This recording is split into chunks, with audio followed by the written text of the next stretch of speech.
According to the World Food Program in July of 2014, about 795 million people in the world do not have enough food to lead a healthy, active lifestyle.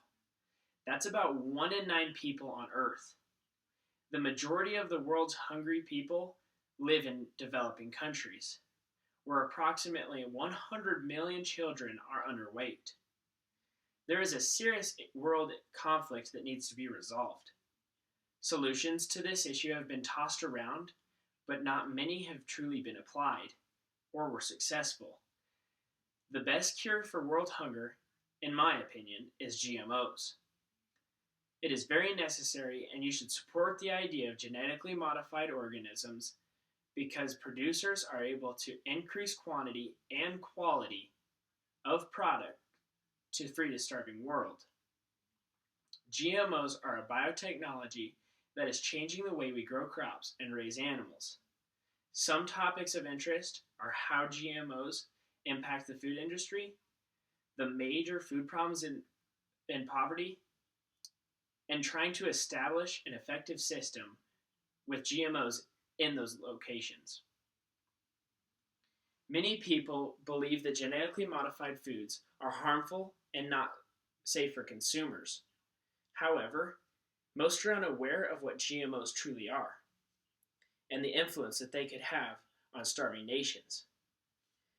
The US has already seen a huge increase in production with the use of this technology. According to the Genetic Literacy Project in November of 2014, GM products increase crop yield by 22%. It also reduces pesticide use by 37% and increases farmer profit by 68%. Food can be free of pesticides, food production can be increased, and food can be nutritionally improved. Caution must be used when dealing with GMOs. Research is always being conducted to determine the benefits and risks. However, no science can prove that the GMOs are harmful. The idea of genetically modified organisms is unappealing to many people, but there is little to no risk, and the increase of food can decrease poverty. According to EDA, developing countries, the world has 107 developing countries with a serious poverty issue that can be helped with genetically modified organisms. As already stated from the World Food Program, 100 million children are underweight, and poor nutrition causes 45% of deaths in kids under 5 years old.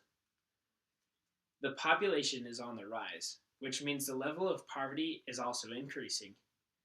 With these statistics, it's easy to understand why there is such a huge problem, and something needs to be done about it. It is time to invest in agriculture technology to end the growing world conflict. There are always difficulties with trying to solve such a huge problem. Some issues are already being prevalent in trying to establish GMOs in other countries.